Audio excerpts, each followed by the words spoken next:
Hey everyone, it's Scott. I know you love true crime because you tune in every fortnight and listen to me and Heather, or at the moment me and Lisa, talk about true crime, horrific cases. But what I don't know is whether you like horror movies or not.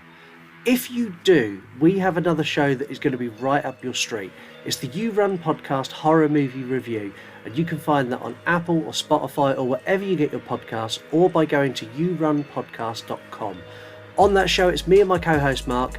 We talk through new releases, older horror movies, and again, it's all controlled by you, and you get to pick these movies over on our Instagram at YouRunPodcast. If you don't like horror movies, obviously, I'm sorry to have interrupted Extended Cut, and please enjoy the show. 5 are not going to satisfy a serial killer, right? There would be no actual number. It would be until you got caught.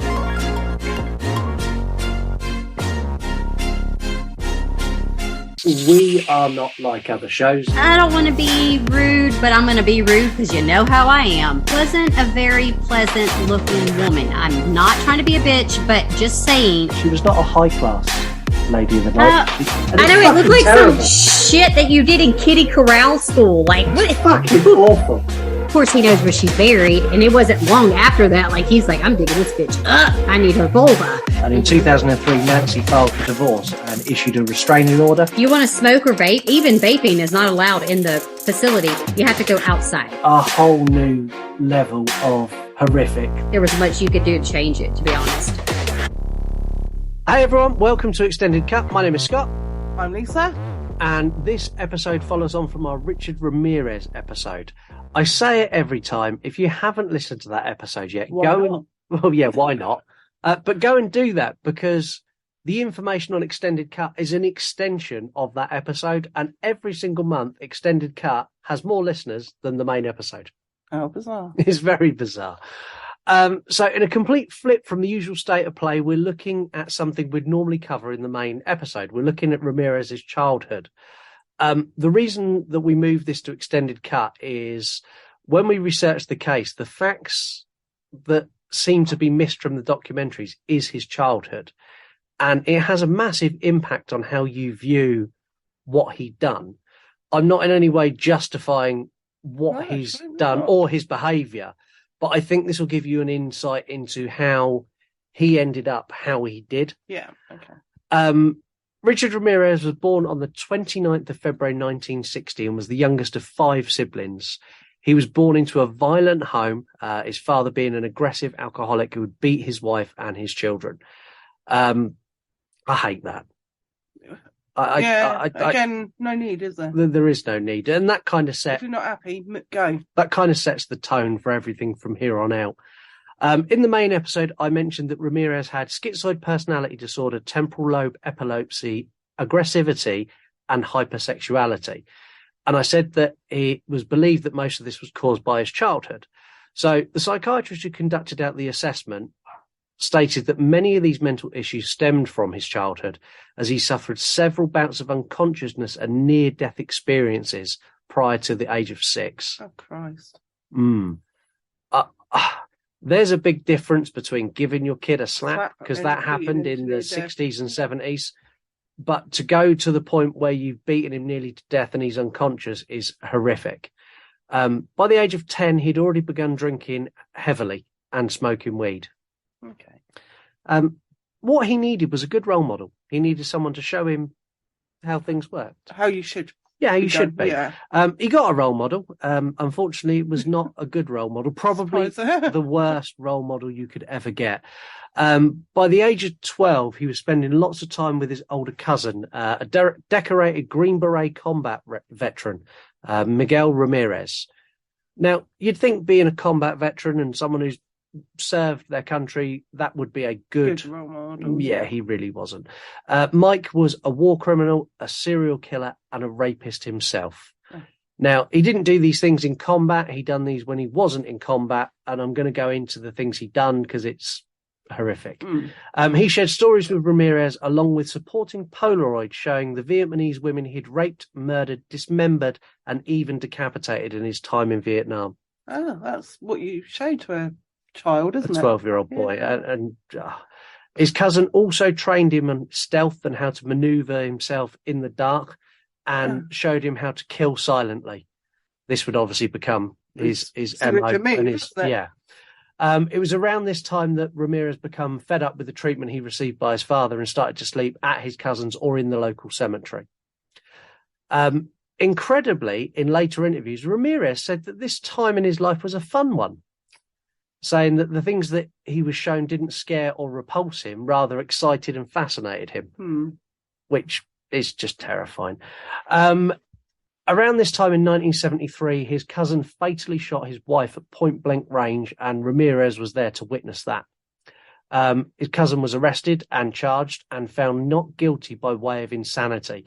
The cause was attributed to post-traumatic stress disorder from his service be the reason, in the Vietnam War.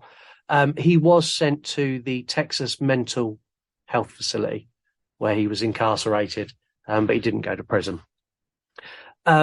After the shooting, Ramirez moved in with his older sister and her husband, Roberto.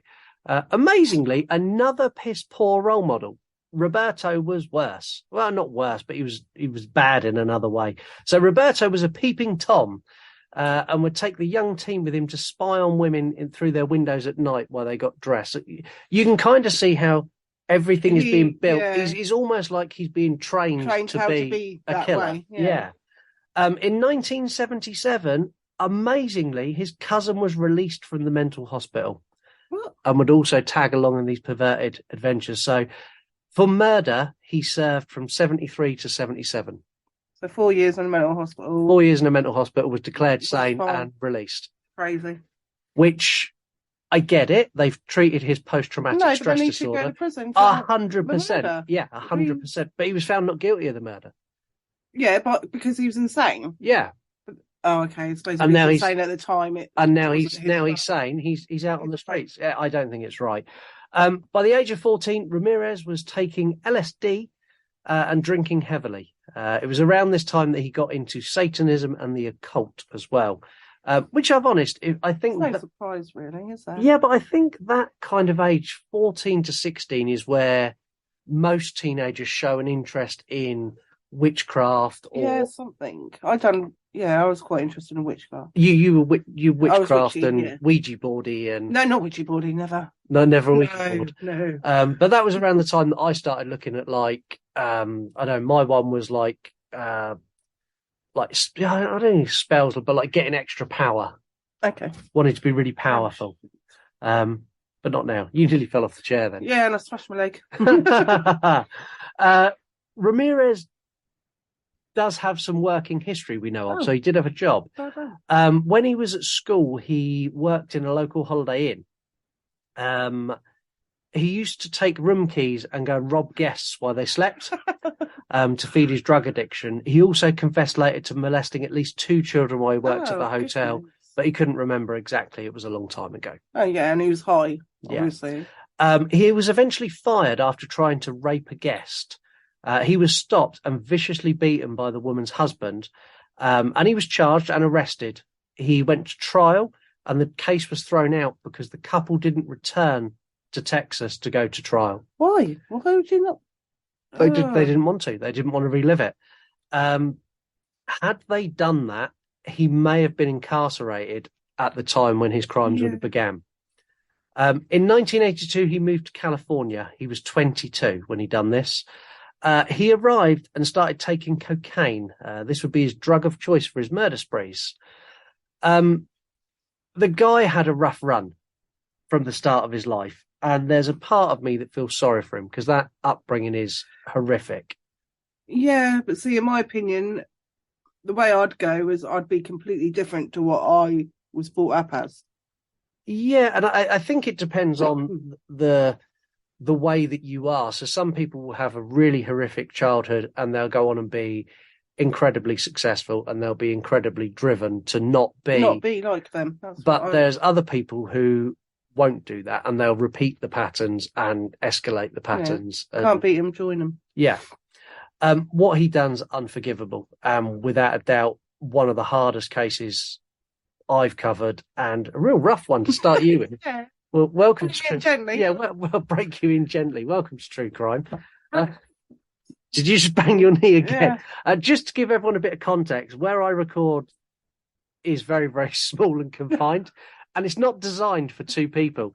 Lisa is about an inch from being on my lap, which I quite like. Mm-hmm. I do. I quite like it. That being said, there are lots of documentaries on this arsehole if you want to get more information about the case. There's The Night Stalker on Netflix, which we watched together. Those detectives are amazing. The account of the two detectives who run the case give you real insight to how close they were to catching him and the process that they went through to catch him. Spoiler, they're not very close for the first 3 of the 4 episodes. There's a bit midway through where one of the detectives goes, I've told you. we didn't have a clue. We just kind of waited for him to do it again and hope that he left more clues next time. Yeah, but the other matey that was trying to prove himself, he was a new detective, he knew from the start it was the same person that was doing all the crimes, but they wouldn't listen to him. Yeah, so at the start, the police wouldn't even They were tie like, them no, together. how can he murder her, then go and abuse a child, then go and rape someone else? They just like, nah. Yeah, and like the police were like, no, it's different people. Yeah. And there's the one young detective he was young when he started. He looked a lot older when he was done. Yeah. I think Bless this him. case took a toll on him. There's also 2 movies called The Night Stalker, one in 2002 and one in 2009, which are both worth checking out. Amazingly, the character of Richard Ramirez also appears twice in American Horror Story in the 5th and 9th season. He ties into the American horror story mythos, so that's worth watching. And finally, if you want a super weird watch, I mean, like, whoever come up with the idea for this documentaries, I don't know if they're genius or insane. There is a documentary that came out in 2020, and it's called Just a Guy. And this is all about the crazy ladies we spoke about earlier and the letters they sent, and it's interviews with the people who loved him. Yeah. It's very, very bizarre. Very strange. Heather often gives PSAs on the show, so I'm going to give you one now because Heather's not here. Do not try to get with a convicted serial killer ever. Would you ever write anyone in prison? Possibly to find out, like, getting their mindset as to why, not to declare my love to them or want to get romantically attached. But I'd like to know why they done what they did. Yeah, but so me and Heather have spoken about this, but to do that, you need to give them your address for them to send you a letter back. Yeah, I didn't think of that. And if they ever get out, they're going to go visit their pen pal. Yeah, I didn't think about that. Then could you not get the guards to take your name off? Or take your address off and just give them the letter, and then give them the letter and they put it in the envelope. Oh, have you got much sway in the prison system? You can ask the guard to do you a favour like that? I can find a way. That sounds very ominous. Thank you again for tuning into Extended Cut. Don't forget, you can have your say in these cases that we've covered. You can do that by sending us a voicemail. You can do that on yourunpodcast.com or an audio DM on Instagram, or you can record us a TikTok and tag it, and I can take the audio from there. We'll play that on the air, and we'll get to hear what you've got to say. Someone record me a message saying, welcome to the show, Lisa. He's going to be here for the next couple of episodes till Heather decides that she doesn't want to play a baby anymore. She wants to come back and play with serial killers. I don't think it's a case of playing with baby. Is that what she's doing? No. See, we've got kids, and I've got a real warped memory of our children young.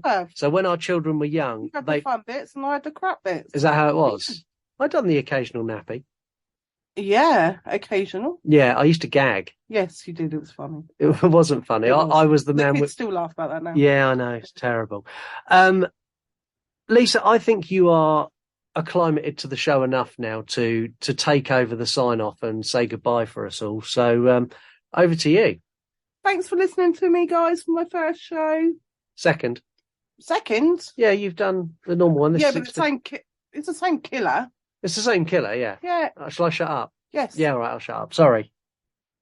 I'm in striking distance to Lisa. I don't like this. You're right next to me. Lisa just gave me like the serial killer look of, I'm going to fuck you up if you don't shut up. Yeah. I won't be as bad as him, though. Okay, right. Well, I'll let you sign off. Sorry. But thanks for listening. Thanks for listening, guys. Hopefully catch you again soon. And it's bye from me. And it's bye from me. Stay safe. 5 are not going to satisfy a serial killer, right? There would be no actual number. It would be until you got caught.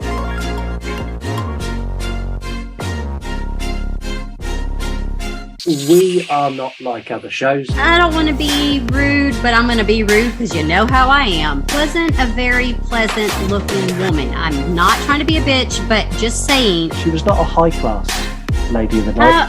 I know it looked like some shit that you did in Kitty Corral school. Like, what? Fucking awful. Of course, he knows where she's buried, and it wasn't long after that. Like, he's like, I'm digging this bitch up. I need her vulva. And in 2003, Nancy filed for divorce and issued a restraining order. You want to smoke or vape? Even vaping is not allowed in the facility. You have to go outside. A whole new level of horrific. There was much you could do to change it, to be honest.